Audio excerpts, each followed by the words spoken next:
Taking ideas from other styles of music, especially ones you're less familiar with, is a great way to break out of predictable patterns and discover fresh sounds you might not have thought of otherwise. In this video, I'll be breaking down some recording and songwriting tricks from the band Necrai Talkie and their 2020 album, Zoo. Even if you're not a fan of this particular band or style, I'm sure you'll benefit from understanding the ideas behind some of these sounds and how to incorporate them into your own music.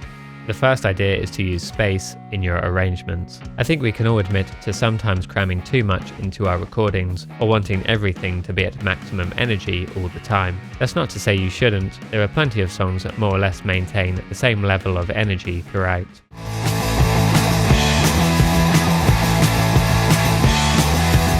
But what I really like about this band in particular is their use of space and dynamics. They often juxtapose tighter, more minimal verses and pre-choruses with more open, densely arranged choruses. For example, in this song, the verses feature short staccato-style guitar and bass parts, creating that tighter sound.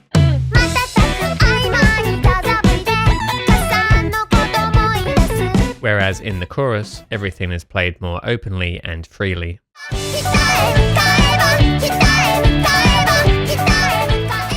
Following on from this, if you listen closely to the drum pattern, you'll notice it stays the same, a simple straight rock beat in both sections. It's the staccato style rhythm parts along with the change in the hi-hats that really help alter the groove of the song sections.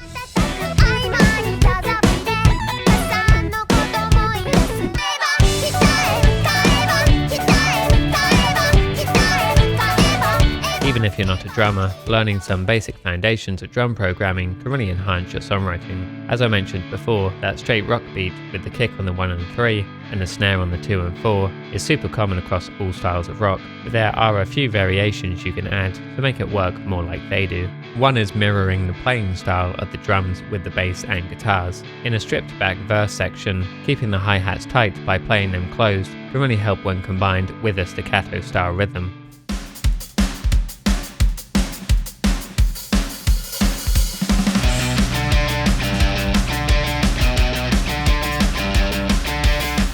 Then, as the section opens up, you can move to the crash or ride cymbal or an open hi-hat to mirror your guitar and bass parts, introducing a more expansive or dynamic feel.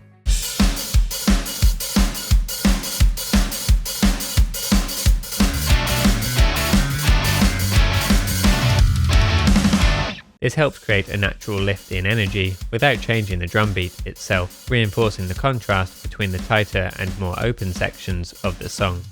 Panning and the use of the stereo field is another often overlooked trick you can take advantage of.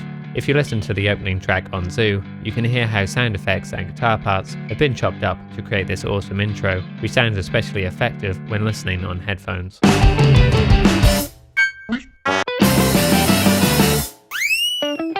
You can really do this with anything. Take a riff you've written, try chopping it up into smaller parts, like I've done here, then pan them to different spots in the stereo field to create a call and response effect. In this example, I've panned elements hard left, right and center to create this riff.